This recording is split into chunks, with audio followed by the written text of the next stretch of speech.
don't want to fight, but Antifa brings violence. Breaking in the night, BLM riots, burning to the block. But law and respect keep our people on lock.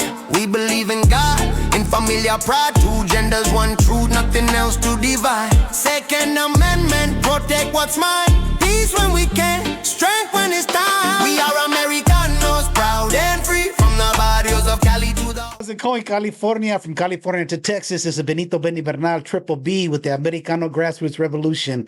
Hey, so welcome back, ladies and gentlemen. Thank you for always following us, for keeping in touch in what we're doing. You know, we're just out here trying to educate, you know, the people, all of you, you know, we're involved in the lobbying, going to Sacramento, going to Washington, D.C., vetting candidates, making sure that we have the right candidates that are running for office that want to represent us. And that's what I want this show to be about because of the guests that we have here. The guest we have here today is somebody that was kind of took the lead, in my opinion, when being involved in the whole parental rights, you know, the transgendering, everything that was going on in our schools. There's one person that I noticed right up from the beginning who was out there being very vocal and taking the lead, kind of taking the bulls by the horn. And you can tell she was a mother. And that was Jessica Cabrera. I know I've told you guys about her before. Amazing woman. But Jessica, welcome to the show again. What's up, Benny? Thank you guys for having me again today. I'm excited to share the chaos in California when it comes to the parental rights. Oh, Jessica, you know what? It's something I think we need to talk about, especially right now because of the elections. We just had the primary elections, and I know that there's a lot of people that were upset. You know, I've been watching people's social media as they're going back and forth with each other, and some of the things that are being said. And, you know, people want to blame the party leaderships for people not coming out, which there is some fault there, especially with the Republican Party here in California. I mean, the leadership has failed us. It's failed us tremendously. And in my honest opinion, you know, as people are speaking, they're saying, well, because they failed to get people out. I don't believe so. I believe that's a part of it, you know. But I believe the biggest thing, Jessica, that's happening is that when you look back, let's go back 2.5 years. Politics was kind of quiet. You know, there was a little uproar because the whole Trump thing and everything like that going on. But when it came to the parents, they said, no, let's go back even before COVID. You know, COVID is what really woke people up. Right. You know, where people started to find up and started to fight for their religious freedoms, parental rights, you know, my body, my choice, you know, so on and so forth. All this stuff just really started to happen. And candidates, the quality of candidates changed. What we saw was mothers, pastors, regular people stepping up to run for office because they were sick and tired of what these politicians were doing.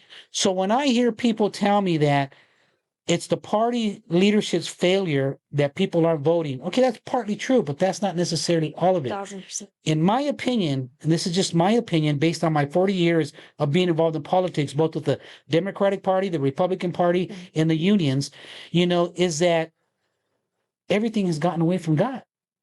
You know, you have candidates who, even some of these parents that we've supported, who were on fire running under the faith-based flag, whether it be the Christian flag, the Jewish flag, or the Catholic flag. You know, they're running under some type of flag that has a relationship with God Almighty. Now they're in this race. They're hurting because they see their opponents' yard signs everywhere. You know, they see banners everywhere, and they got nothing. And why don't they have anything? Because the money. So what happens is, and correct me if I'm wrong, is I've seen a lot of these faith-based candidates willing to compromise. They're willing to compromise their godly moral values, the family values, you know, the life values, all of that, because they want to have the same amount of money to get that information out there. Right. So in my opinion, and I'll get your take on this right now, in my opinion, the reason why people aren't coming out to vote, although more Republicans came out to vote this election than the previous, and less Democrats came out to vote, that says something. That says something, but that's because, you know, what woke people up in the 2024 election, I ran in a very blue district. I mean, it was 25-1. Yeah. I didn't have a chance as a Republican, but I grew up in this community. And I know this community, the Northeast San Fernando Valley, Pacoima, Sun Valley, San Fernando, Arleta, Panorama City, Toluca Lake, you name it, Silmar, all that out there. Those people have godly values. I mean, come on, the mission, San Fernando mission. You know, you look at the history just of the Northeast San Fernando Valley. These are people that it's not about party lines. Yeah. It's about parental rights. It's about protecting our children. It's about the money that we work hard for. Mm-hmm. It's not about handouts. Mm-hmm. So when you have candidates, in my opinion, the reason why, well, let me stay focused on that. So going back on when I ran for Congress in the 24 election, there was only 58,000 registered Republicans. 28% of them came out to vote, Mm-hmm. but yet I got 65,000 votes. Right. That was history in the making. Mm-hmm. And that was on $8,000 in the primary, $8,000 in the general. I share this not to toot my own horn, Mm-hmm. not to pat myself on the back, but because what I'm saying has been proven. Right. Everything that we put out, Jessica, Mm-hmm. had my logo was Noah's Ark, because the voice of God told me use Noah's Ark. We are living in the end of the last days is what I heard the voice of God tell me. That's why I ran for office. I wasn't going to run. Mm-hmm. I don't know if you know the story, Jessica, but I wasn't going to run. I was telling God, no, I thought I could win this argument. He literally put me in the hospital where I had to have 13 inches of my large intestine removed because I was not being obedient to him. But in that operating room is when he spoke to me. Even before they went into the operation, he spoke to me, and after he told me, you're not going to take any pain pills. You're going to be out there in 2 days. You're going to be a miracle. People are going to see this and people are going to start to question why. What is he doing out here? And people did. And you were out there. Yeah. I saw it. Yeah. And I'm todo patched up, bending over. Man. But we had to make it happen because it's what God had us to do. Yeah. So in my opinion, the reason why a lot of people, even Democrats, didn't come out to vote, because there's a lot of conservative Democrats, a lot. They may hate Republican, the party Republican, but they will vote Republican sometimes because of the conservative values. But what happened this year, in my opinion, was no one was talking about the parental rights anymore. Right. No one was talking about the indoctrinating of our children. All they wanted to they fall into the strategy that I taught the Democratic Latino political machine, the unions, was the box. Stay in the box. Yeah. 4 or 5 issues, stay in the box and repeat it over and over. In the spin, well, they pushed immigration and they tried to push it through Cesar Chavez. We were aware of that, so I was proactive.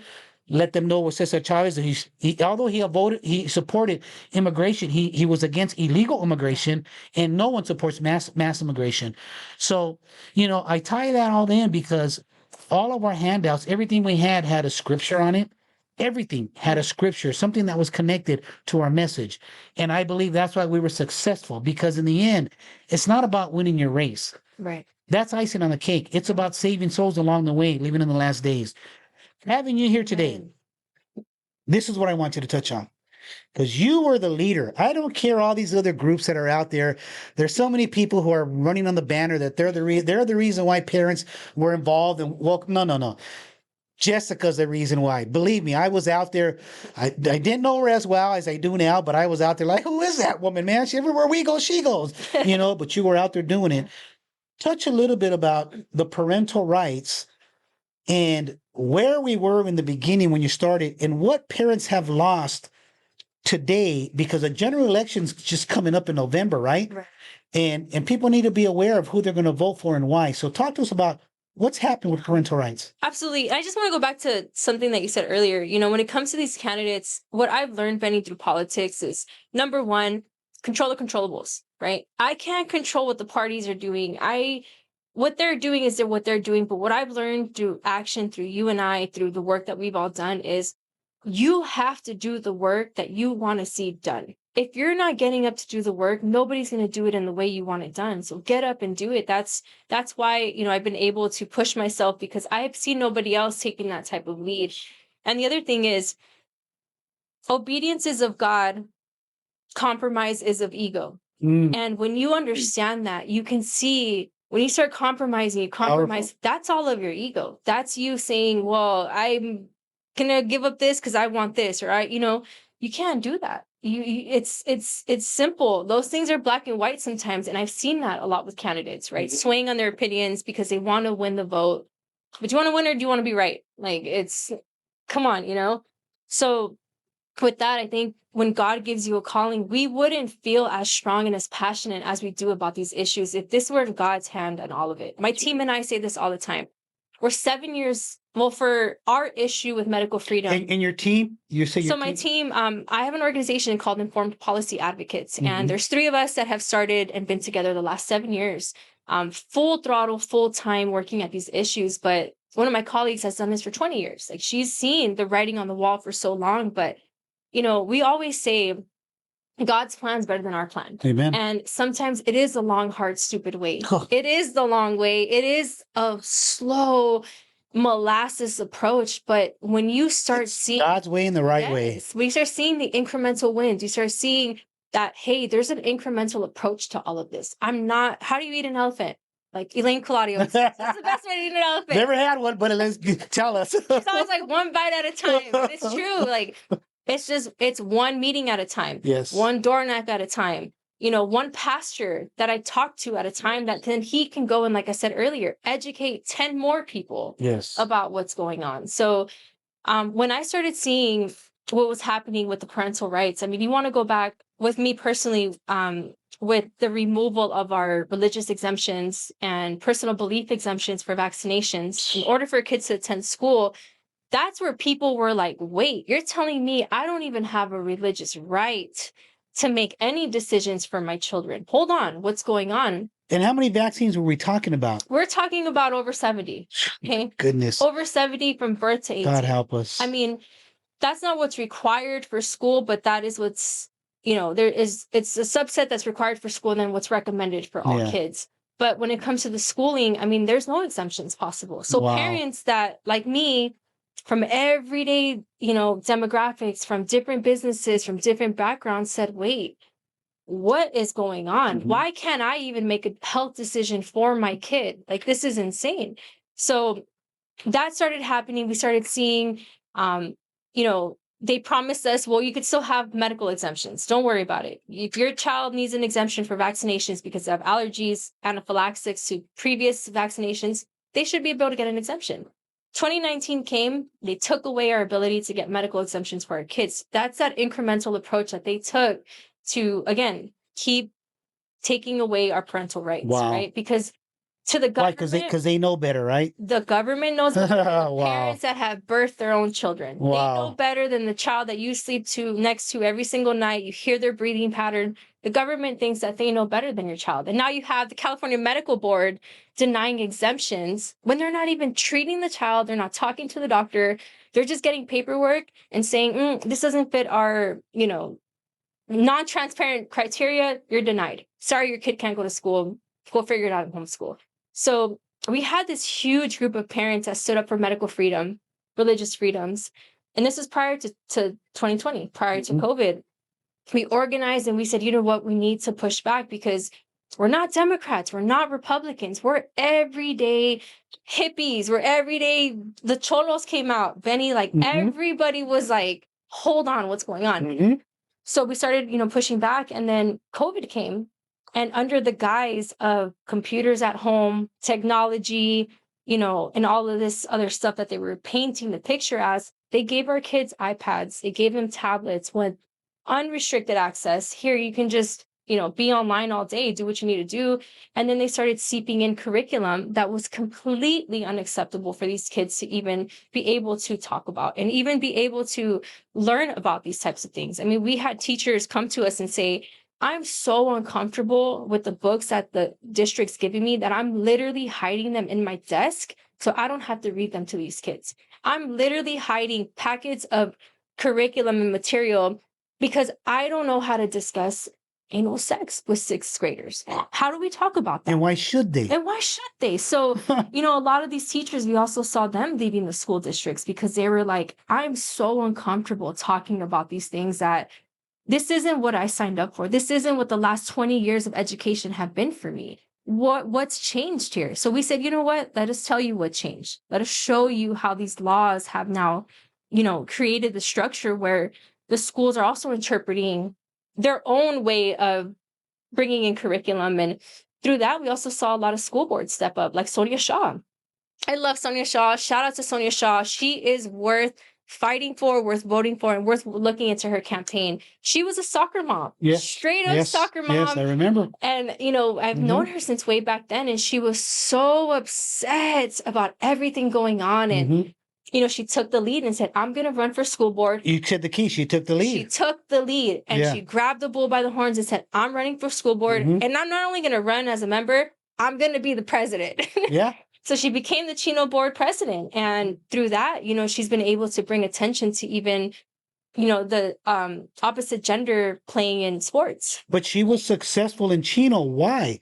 Because the community rose up behind her. Exactly. It wasn't just her. It was all the mama bears she activated. It was all the constituents that said, you know what? Yeah, I don't want boys playing against my daughters. Yeah, you're right. Yeah, you're right about this curriculum. Yeah, I'm fed up with this, you know, and especially the secrecy at the schools where they want to transition your child. They want to change your child's name and their gender without you knowing, what are we talking about here? How can you as a school take my kid and go transition them, give them medicine and medication? That's insane. So she started exposing a lot of what was going on. So, you know, families felt the heat. They felt the pressure, especially with COVID. You're home all day with your kid. Like, you either had situations where the parents were completely unaware of what the child was doing, what they were learning, or you had parents that were like, hold on, this is what you've been learning? This is what they've been talking about? Now I'm seeing the curriculum firsthand. And it was those parents that stepped up and said, I'm either going to homeschool or I need to take my kids out. We found a lot of workarounds too with having families being able to request curriculum before it was given to the students, or opting out of specific curriculum that was not appropriate for the family either. So we were finding the workarounds, we were finding the loopholes. But why should we as parents have to do that when we're trusting that we're sending our children to a safe institution to be educated on their academics? School place is supposed to be a what we call the safe zone. Right. That's supposed to be our safe zone. Right. But you know, Jessica, it's none of this was by coincidence. Oh no, it's all by everything was intentional. Yeah. You know, you talked about I wrote some points here. Now, I worked in the school district. I worked there for 30 years until I was forced to retire, and I'll get into that. You know, but back in 2014, 2015, we have what we call the little buses, which is more for special needs kids, right? And then you have the big buses. So the majority of our fleet in LAUSD, Los Angeles Unified School District, was large buses, right? But as the years started going on, I started noticing more smaller buses. I started noticing more kids with autism. And I started questioning, what is going on? Is it something in the water? Is it something in the air? Well, it was partially that. We have schools that are built on dump. Pauley High School is built on a dump. We did research there when I first went toe-to-toe with who used to be one of my allies. You know, back then he was Assemblyman Tony Cardenas, then became Congressman Tony Cardenas, who I don't respect or, you know, don't care for the guy anymore. But, you know, he was in office at that time, and we were fighting a toxic dump site over at Pauley High School, because we realized the community out there has these rare liver diseases, leukemias, these rare cancer diseases. So we tied it in. I mean, it even goes back to early 2000 when we got to Aaron Brockovich involved, you know, but let me go back to 2015. So I started noticing something was wrong. And David Hernandez one day, he's like, hey man, you know, there's Kennedy's going to be talking, you know, over at some church up in LA. So we go out there, and it has to do with vaccines. And I wanted to know more because I started realizing ever since they started increasing the required vaccines for every student to enter into the public school system, we started noticing the population of autism grow, and even other special needs. So there was other things that started to grow, and I'm thinking, is there a connection here? So that's when we met with, went to go hear Kennedy speak. Really loved what he had to say, got behind the movement. You know, there was a lot of bills that and it had to do with parental rights. Parents having the right to opt out, because yes, not everybody's the same. Some people are immune. Some people, the minute you stick a needle in them, they have these rare side effects, you know? So every child, the parent obviously knows better, you know? So that's what got me more involved with that. And then you talked about teachers leaving the school district. They were hiding their books and everything. See, that was planned, because what I explained to people in another podcast I did before was that the only opposition to pushing the LGBTQ, transgender, the alphabet we call it, agenda in the school system, the stripping the parents of their rights, there was always a core base of people that were standing up and fighting. Who were they? Those were the faith-based people, Right. people like me, Right. who said, no, God was first in everything that we do. Mm-hmm. So when they required, I believe that the reason why they mandated COVID vaccines was because in the public sector, with the schools, the public sector, you were going to force these hardcore vocal conservatives out, Right. where they were not going to get injected like myself. Right. So it forced me to either lose my position, but thank God I had 29 years in the district. I was able to take an early retirement. I mean, I lost 2/3 of my income. Right. I mean, Jessica, I'm at home taking care of my dying mother. Mm-hmm. I'm having to make medical decisions for her. Right. I'm the former union vice president for SEIU, Mm-hmm. Local 99, which the district knows that. So they're trying to make an example out of me. Right, And not even the exactly. unions were backing me up. I was telling the unions, this is wrong. We need to stand up. We need to fight for our members. The unions didn't even want to do it. Right. And that was Teamsters and even SEIU. And I'm thinking, this is ridiculous. But that was part of their plan, Right. was to get those conservatives out, force them to retire, force them to quit. Now we could implement all these policies. So that took place. Now, then you go into what do they call it? When they're learning from home, what do they call that? Mr. Producer, what did they call that? Not homeschool, but it was like an alternative It was learning. online learning. It was school. They call it City of Angels for LUSC. That's what Yeah, it's well, called. City of Angels was something that was set up after, because what happened was, first you had none of the schools, they pretty much said all the schools have to be closed. Yeah. Right? It's too dangerous. Yeah. So they forced us all to go home. We were transportation. Suddenly, about 6 months go by. Now they're saying virtual learning, that's what it's called. Mhm. So now we're going to do virtual learning, Mhm. but we need people on staff at certain school sites to be able to answer phone calls to help parents because they don't know how to work the computers. Right. Well, what department did they pick? Transportation department. So here we get a phone call. Mhm. My employers, my bosses know that I don't want to be at the school site because I don't want to get my mom sick, Right. right? And now they're forcing me to come back to work, transportation of all, Mhm. working out of classification to answer these phone calls to help these parents, right? But it was because of what was going on that these parents became aware of what was going on, Yeah. So anyways, they're forcing us to do this. And then I explained to them my concern about, well, I got my mom, I'm taking care of. They said, and I got this in black and white because I have a lawsuit against LAUSD right now with the Dan Watkins firm. And in black and white, they sent me emails saying, Mr. Bernal, we've taken every precaution. Air filters, air conditioners, you name it. They've taken every precaution Mhm. so that nobody will get sick. Mhm. Okay. Mhm. So now you're telling me you've taken every precaution that we don't have to be afraid of COVID. Still got to wear a mask. We can still get, tested, Yeah. through the swabs or whatever. So that's fine. So they force us back to work. Now I'm nervous as heck because every day I got to go home, wash my clothes, wash Right. everything before I even say hi to my mom, right? Long story short, I ended up they forced me to retire Mhm. because once they went from virtual learning, now they're going to reopen the schools. And now they're saying everybody has to be vaccinated. Right. After Oh. you've been there on the front lines, after you've been there doing it. Well, after you just sent me an email saying Right. that you've taken every precaution so that no one can get sick. Right. So which is the truth is Right. what I'm heading for. Right. What is the truth? So they pretty much forced me to retire. I was going to lose 2/3 of my income. There's no way I can afford this. No. But I went into prayer. I trusted God.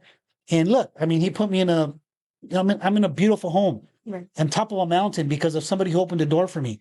That was God. God used the Monroe family who saw the work that we're doing and said, no, we need you here. Mhm. We need you to continue the work. We have a house that's vacant, $2 million home that's vacant, sitting on top of the mountain. Let me help you out. So yeah, we did it. This is where we're in our podcast from.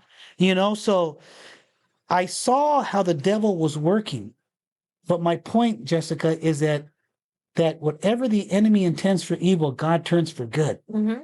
And because parents were able to see what was being taught, parents woke up, parents got involved. 1,000%. But now, tell us, Jessica, after all the work that you've done, all the work that we've done, what less rights do parents have right now? Make them understand that. And what can they do to try to either get those back, or what action can we give them? You know, Benny, one thing you taught me was fear is of the enemy. And when you told me that a few years ago, that stuck with me throughout so many situations I've been to through the last few years. And that's one thing I want parents to really understand.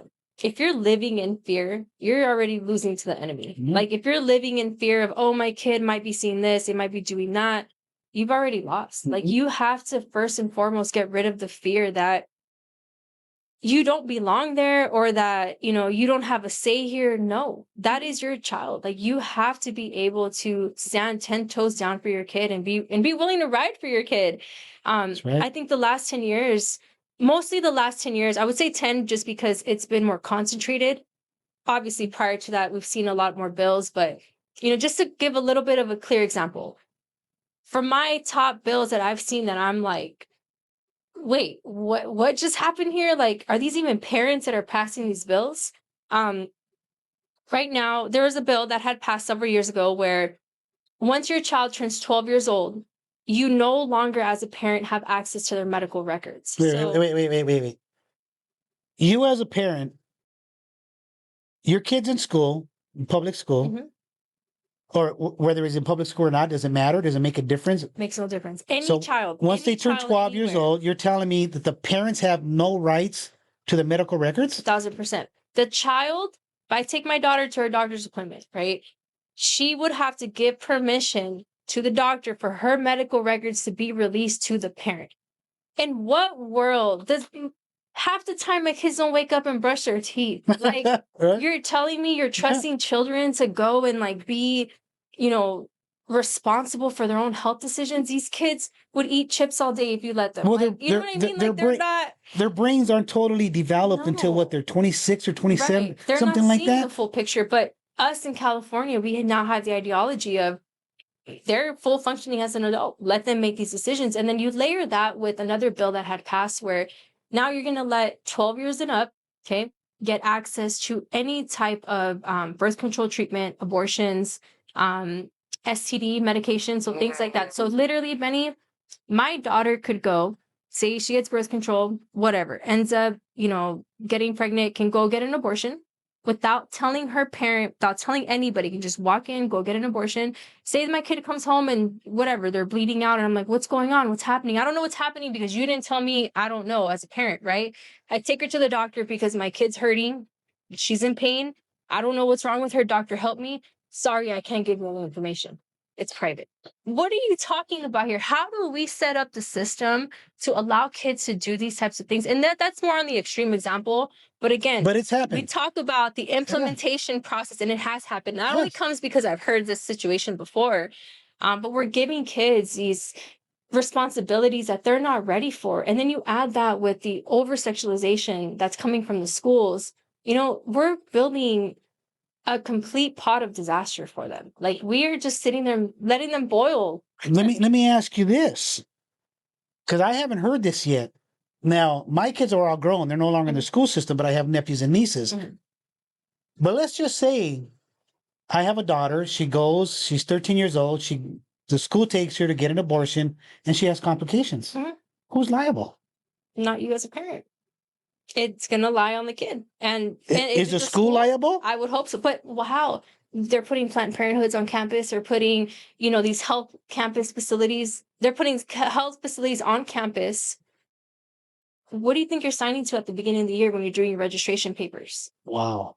That's your liability right there. I'm signing away at the beginning of the year. And now these that's another thing that we saw, Benny, with some of the curriculum and opting out of specific But see, that's a good point. Hit that right now. Yes. Because we have the school year that's going to begin. That's a And they great give point. you a And it's packet like summer. this. No, they no longer do that. Before, you have a paper packet, a parent could strike out and say, I'm not okay with this. I'm not okay with this. It's all electronic now. Wow. You're swipe, sign, swipe,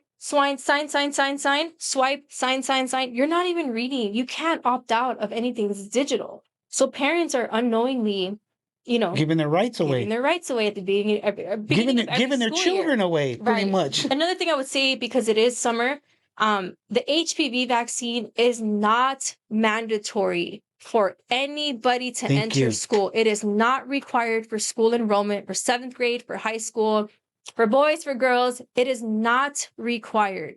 It is recommended, but it is not required. So if you have a school telling you that you can't enter or register without the HPV vaccine, they are lying to you. Contact me and I'll help you get your kid in school, because we've heard this situation over and over the last few weeks, actually, where schools are telling parents it's mandatory, and it's not mandatory because we defeated that bill. How do they get a hold of you there? You guys can find me through Benny, of course, but otherwise through Informed Policy Advocates. On Instagram, we are Informed Policy Advocates, and our website is informedpolicyadvocates.org. We will, sit with you and do the whole thing, talk to you about what's going on and educate people on the bills, because things like that, like imagine you're in an emergency and you don't know that. And then your child is, incapable of signing over that release of records. What do you do? So these are bills that we're trying to bring attention to, again, because our purpose with Informed Policy Advocates is also to clean up a lot of these bills that have happened that have eroded our rights throughout the years. That being one example. The other being the vaccine bills. Like, there's a lot of things now that we have enough time and data down the road that we can look back and say, this didn't work. It does not work for our families. It's causing more harm than good.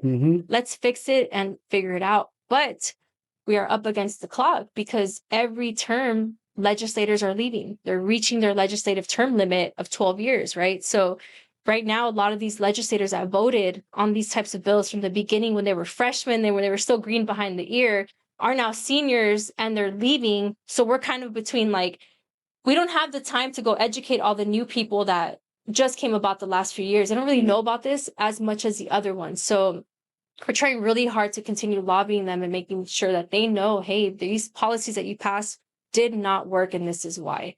And that'd be a good training for even the candidates that we have right now. Absolutely. Because there's so many candidates. I'm telling you, man, this election cycle, I mean, people ask me, why didn't you run? I mean, there was 2 reasons. Number one is I was going to be moving out of state. Yeah. And I didn't feel it was right. I'm still here, so I could have done it, right?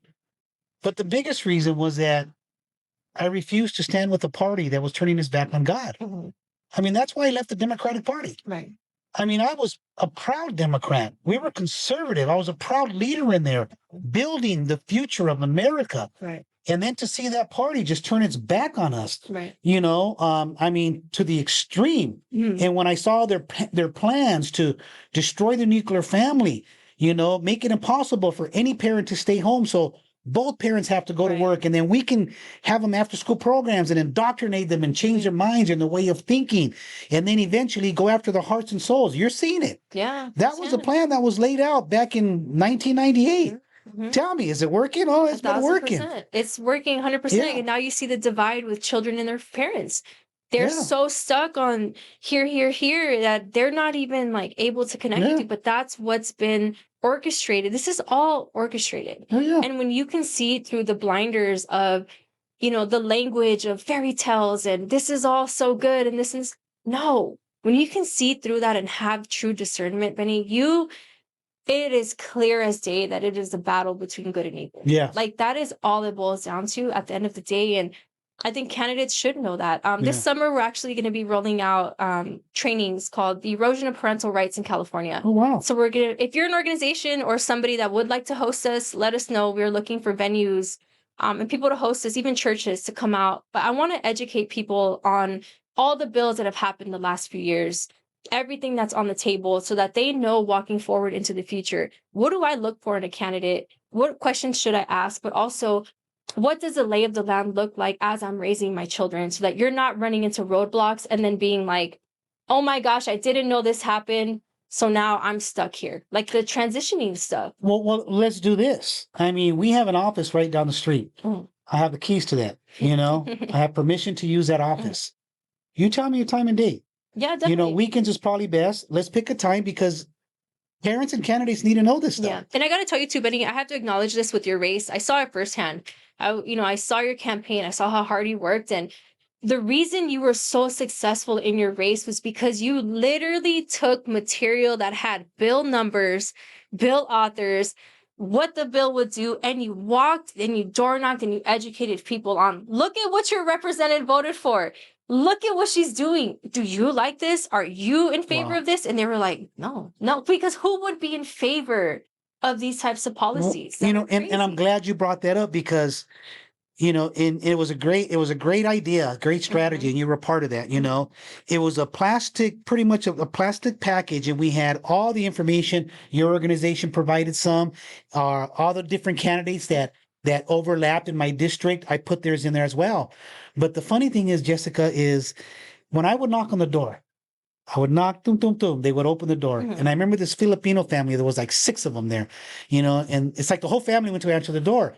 And I'm like, hi, you know, my name is Benny, you know, and I didn't introduce myself as a candidate running for office.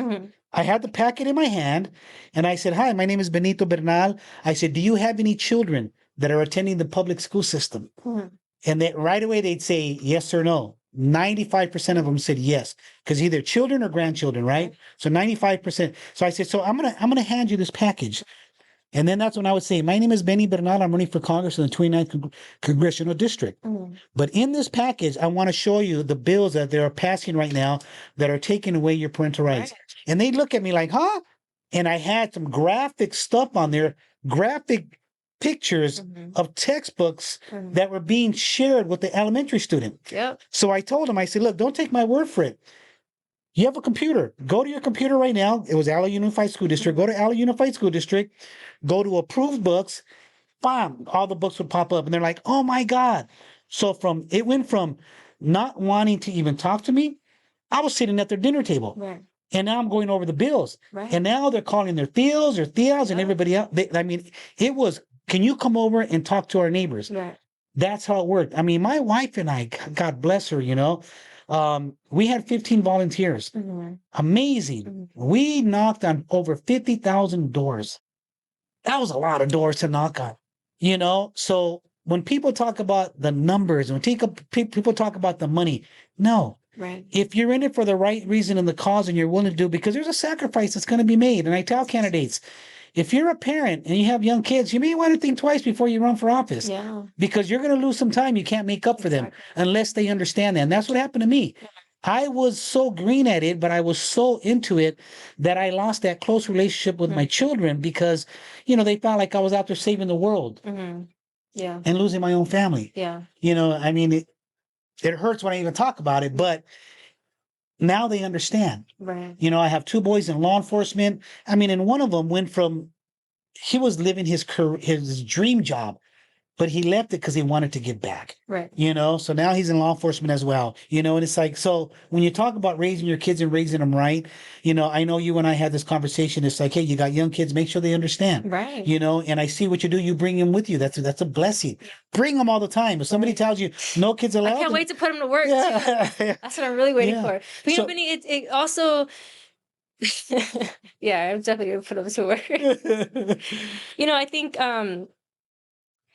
I heard something recently that they say the sacrifices that you make don't grow up in your kids, don't show up in your kids. The sacrifices that you make show up in your grandkids. And to me, I may not see a resolve for my kids in their childhood. I may not be able to put them into public school in a normal setting because of these laws. But I can tell you 1,000% that the sacrifices that I have been making the last few years will show up in my grandkids because my kids will know what true freedom looks like. They'll know, you know, what's the vision that should be here for us? How should I raise my family? You know, that's where it's not about me. It's not the now. It's the future. And that's when you talk about being of service. Being of service is not just considering the present now and moment. It's considering what does this look like for generations to come. You talk about generational wealth, generational health, like it's all through generations. But when we're so short-sighted and so busy fighting each other and so busy in this whole like red and blue party system thing, we're not thinking logically and thinking in the long-term stride. And that's why I've completely, you know, taken a big step back from all the political party stuff, because to me, my identity isn't in either. My identity is rooted in who I am and in God and being God-driven and community-driven. Like if you don't have that, you know, it's easy for you to fall into either side. It's easy for you to fall into the traps of you belong here and, you know, tell these people that they don't belong there. No, Like I can see the silver lining, and I can see the middle ground in so many issues. And that's what makes us good advocates. We can sit here and talk about immigration on both ends. We can sit here and talk about these policies on both ends, because we're not so short-sighted to understand that, the gray area lives as well. We have to be able to really understand that the communication and the storytelling and, all of it is a part of the bigger picture of what we want to see for California. But Benny, not even just California, right? What I've seen the last few years is the blueprint to take over the minds and hearts of our kids across the states. And I tell people this all the time, like, you can move away and you can go to another state. It's going to follow you. You're one bad election away. You're one bad politician away from them doing to you what they did to us in California. I mean, I'll give you a perfect example. That's why they're sending me to Texas. Man, like Senator Scott Wiener. Okay. He's running for Congress and he's made it to the final general election. And he's been the one that's led the charge on a lot of these insane bills, like lowering age of consent, making it so, sex between adults and minors. Adults would be okay. Recently, I don't know if you saw the last bill. Yes. It was a good Sickening. bill. Yes, by Esmeralda Soria. And she, had a good intended bill. Democrats supported it, Republicans supported it. And he, as the chair of the elections committee, wanted to throw in an amendment to make it so that I like, even talking about this makes me so sick. But if you were to molest a child or have sex with a child, you could run for office. But if you did that for an adult, you couldn't run for office. What are we talking about? I missed that one. Wait a minute. Wait. Let me back it up. Break that bill down. Break that down. The bill number right now. Yeah. But, there's a bill introduced to where sound legislation, responsible policy making. If you were convicted of sex trafficking, like rape, assault, on the predator list, anything like that, generally across the board, adults, kids, the whole thing, you couldn't run for office. You should not be able to hold a seat in office. The bill passed. All the committees so far had been passing House of Origin, the whole thing. It gets to the elections committee, which Senator Wiener is the chair for. And in politics, when you're the chair of a committee, you pretty much have the power to kill or pass that bill. Like it's pretty much up to you, and you give the recommendation. He forced an amendment down the author's throat that would exclude minor crimes. So the same criteria, but would exclude that for minor crimes. So you could do all that to kids and run for office, and it would be okay, but you could not do that to an adult.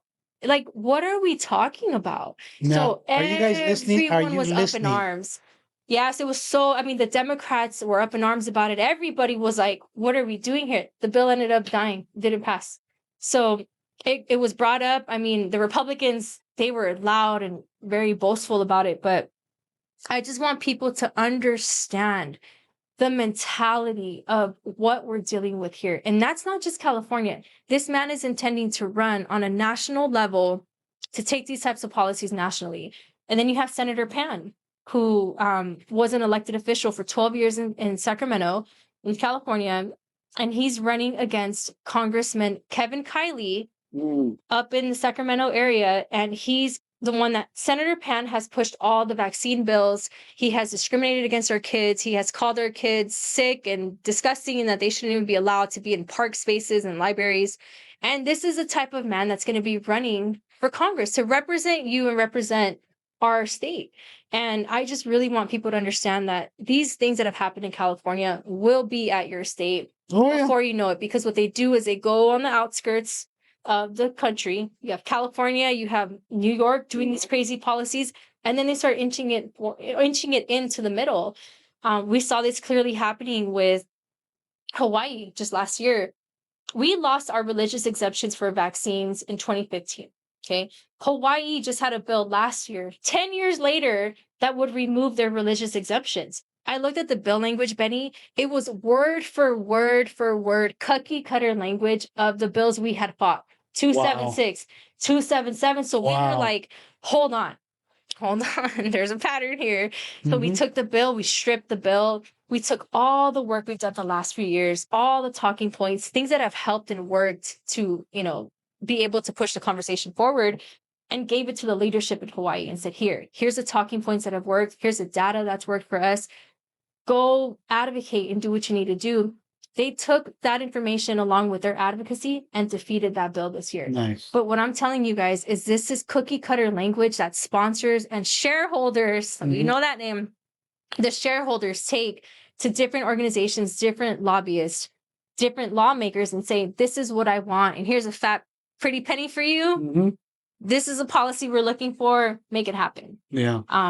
So that's why I say, you're doing something about California to Texas. People need to understand these are not California problems. These are humanity problems because it shows the sickness that has been instilled in the mentality of a lot of these lawmakers. And it's exactly that. It's sickness, and that's where we get it. It's not about Democrat versus Republican, independent. It is a spiritual war that we are in. We are living, in my opinion, living in the end of the last days. And that's why, I take the positions I take. I just went to a meeting the other day, the CRA over here with Rudy Melendez at Lulu's restaurant, and Mike Morale was speaking, and I love the guy. The guy was running to be our state chair. The guy should have been the state chair for the state of California, and California would have been a different place, but unfortunately the division within the party, this whole LGBTQ, transgendering, the law cabinet, all the power that it has in there, they're changing the Republican Party. And that's why I didn't run. And that's why, when Mike Morale was speaking, because there's other people that were speaking, they were talking about the numbers, that the numbers is the key. It's not about the numbers, I mean, if you're in it to just win, if winning and loses is what you all care about, then okay, then it's the numbers. Right. But when you're in it for the reasons we're in it because at the end of the day, we're alive, Dave, we're all going to die one day. Yeah. And one day we're all going to stand before the Lord. We're going to stand before God, and we're going to give an account for what we did and what we didn't do. Right. So here, what we do is we try to use the politics so that way we can lead people. It's about saving souls, and I want our audience to understand that. So, but let's end with this because I think it's very important. So I think there's 2 trainings we need to have. And I'm willing to lead that, talk to Don about it. We'll make it happen at the office. Number 1 is the candidates that we have. That want to know what they've lost so far, kind of what their talking point should be. And the other thing is for the parents, before they start e-signing all these documents, I think that is important for us to do because the power the school district has is by now doing e-sign, parents aren't reading it, so they're taking more control by doing that. So if we can take some of that control from them, by having parents either opt out or whatever it may be, we got to take a good look as what the options are and give parents that training so then they can just hand it out to their tias and tias as well, because we have to fight for our kids. Right. At the end of the day, like I said, a lot of the effects that people are seeing now, I mean, you see some of the most healthiest athletes on the field, professional ball players, falling over dead. What is going on? My mother, 3 months after she took the vaccine, I didn't give it to her. I was on a short vacation. When I was gone, somebody took her and it happened. But 3 months after she got the vaccine, my mother died. And I saw how this vaccine destroyed her body. Right. She was 92 years old, but she was perfectly healthy.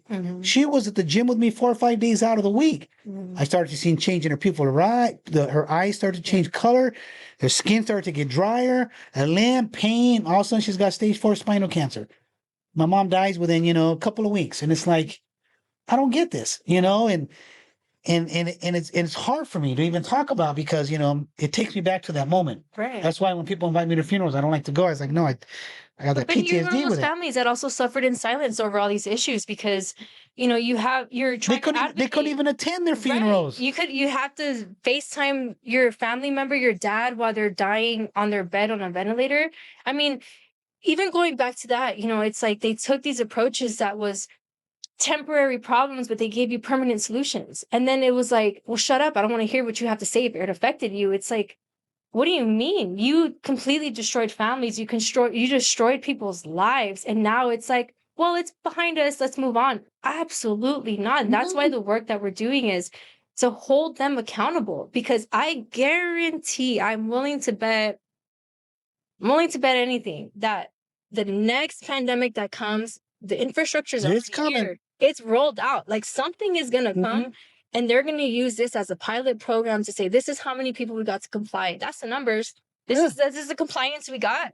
These are the people that said no. And now, how do we keep attacking those people that said no? I want you to know, in 2019, when we were fighting these vaccine bills, the WHO, the World Health Organization, came out. I was going to get into that with Becerra. And said that anti-vaxxers were the greatest threat to humanity. Okay? They came out and said that. And this was before COVID. Mm-hmm. So they threw millions and millions of dollars into this anti-vax campaign, into making sure, we don't have vaccine hesitation.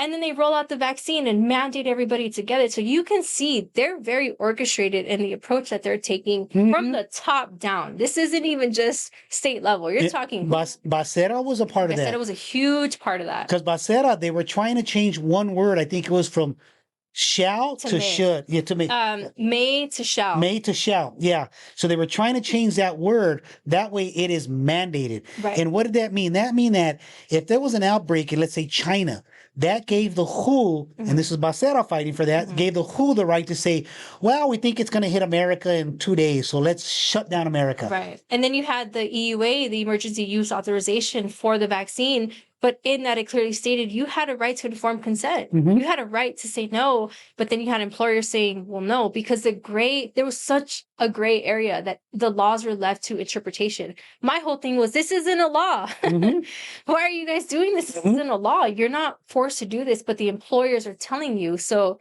my work right now is to clear up those policies, to clear up what do we have to do and what don't we do? Like, I don't want this confusion anymore, because the confusion is what completely laid the ground for everybody to just say, you know what, I don't know what's going on. I'm just going to get the vaccine because I don't want to miss out on this or that. Yeah. No, you shouldn't be doing things because you're confused. You should do things because you feel good about it. And the people that wanted to get vaccinated, by all means, get 30 vaccines. I'm fighting for your right to get vaccinated too. I'm fighting for your right to have your choice to make those decisions for you and your family. Well, that sounds like informed policy advocates, huh? It's informed consent, right? It is. It's civil rights. It's consumer protections, right? We have us as consumers should be protected and be able to have these options to say no. Otherwise, it's coerced consent. Yeah. You're forcing me to do something, even though I'm telling you I don't like it. I'm telling you I have medical conditions. I mean, I have religious freedoms. I have this. I have that. Right. But there was a case that just got struck down through Jennifer Kennedy. Oh, yeah? She had her case going, and unfortunately, it didn't turn out the way she wanted to. And it's sad because she did all the right things. People lost their careers. People lost their families. People lost their homes. Right. And the courts pretty much said, yeah, but the people doing it didn't know. That's what because we led a lot of the lawsuits as well. That was on purpose, Benny. The longer that they dragged out the court system, the longer they dragged out these lawsuits, they knew people are getting COVID fatigue. They're going to get over it. Times are changing. The feelings and the emotions around, oh my God, I have to save lives is going to change, right? Yeah. So now that they dragged it out so long, it's, well, what's the problem? You have a job now. Yeah. What are you crying about? It's like, absolutely not. These people use their savings, and that's like the surface level of it, But it's sickening. We saw it in the court system too. A lot of the judges just were like, this is pretty much new court case. This is new course law, like case law. We don't really know where to kind of lay on this. And then they would go back and revert to Jacobson versus Massachusetts from 1905. But see, this is a part of the plan that I talked about going back 30 years ago when the Latino Democratic Party and the unions were putting their plan together. It was not only to run for every level of government, but it was also to run for the presidency in 2028. Right. But that's why they ran for the courts. Right. That's why they started running for the judges' positions and everything else, because they knew eventually these cases were going to end up in a court. Right. But they got their puppets in there. Right. And it's sad because, like me, you talk about the immigration issue. It separates families when you take away a father from. Okay, well, they just separated my family. Right. The COVID, because of the mandates, making me forced to retire early. I can't afford to stay in California. Now I have to leave my family. I have to go to Texas. But what gives me a lot of hope, Benny, is seeing people reverse engineer that concept. Yeah. We have to do that. We have to stop crying about it and run for these positions. Yeah. Work for a legislator. Be a staffer, because then you're firsthand being able to sway that opinion. You're upset about the library? Volunteer at the library, go work at the library. Yeah. And that's where, you know, I've seen the doers do that. Sonia Shaw is a perfect example. Mm-hmm. Fed up, didn't like what she saw at the school board, ran for office, became the school board president. Victoria Garcia, the new mayor of San Fernando. Congratulations, Victoria. Congratulations, Victoria, on that. But she's the same thing. A mama bear that was like, what is happening here? Like, I'm fed up. I need to find a solution to this and represent the people that also feel the same way I do. And she ran for office and she reverse engineered what has been going on the last few years. I have another friend too, fed up with the LAUSD system, PTA president, started running there and saying, you know what, now I have a whole group of parents behind me in my school that are upset as well. So it's not just our movement. It's not our echo chamber. My whole purpose is to break our echo chamber and go to the people that are the fence sitters, the people that are like, I don't really know how I feel about this, but I think I'm alone. It's like, no, you're not alone. You're not. You're not. There's plenty of us that feel the same way you feel because we were all raised with morals and standards. Grab our hands, ladies and gentlemen. Yeah. Grab a hold of our hands. We're willing to take the lead. Today, what Jessica shared with us today, there's some new information in there that I was not aware of, and I thought I knew quite a bit in politics, but obviously need to get back in a little bit deeper. But obviously, there's two things that are needed. Number one is the school year is about to begin, and parents are going to start signing away pretty much their children and all their rights. So we're going to put a training together. Look at our website, americanogr.com. We'll try to find a date and a time. We'll set that up so Jessica can come in, give us a little bit of training on that. And then we also want to bring in some of the candidates, you know. So if you're a candidate, you want to be a part of some of the training, taking advantage of our opportunities that we have, the podcast, what have you. Also go to americanogr.com, sign up there, and we'll get back to you. We'll be willing to put this stuff together. So any closing words for parents or, you know, we have an action that we want. Anything you want to share with them before we go? No, I just want to encourage the parents to get involved. Be there with your kids, be present with your kids, and don't rely on the school systems and anything outside of your home to educate your kid. I know a lot of us feel like there's so much going on in the world. It's heavy. There's a lot, but your kids are looking to you for guidance. They're looking for you for leadership. And if you're able to protect your own home, you're able to protect the minds of your kids and make sure that they have a successful, safe life here in California. Because again, California is worth fighting for. Absolutely, absolutely. And that's why we're heading out to Texas. We got a group that we're building in Arizona. So it's going to be from California, Arizona to Texas, because that's the way the river runs. Believe me, I've been spending the last few years in Texas and Arizona. I have friends that live in both. I see the signs and they're moving fast. So y'all better be ready to get active. It's going to cost you some money as well. It's going to cost you your time. But if you care about your children, you care about your properties, you care about your public safety, you care about your grandchildren, get in the fight, right? Thank you once again, Jessica. Thank you once again for all you do, the many different hats that you wear. You wear plenty. You're an amazing woman. God has blessed you. We're grateful for the work that you do. Thank you for coming on our podcast. It's an honor to have you. So once again, Benito, Benny, Bernal, triple B, saying peace out. God bless you and God bless America. From Cali to New York, we Americanos, stand tall, never fall.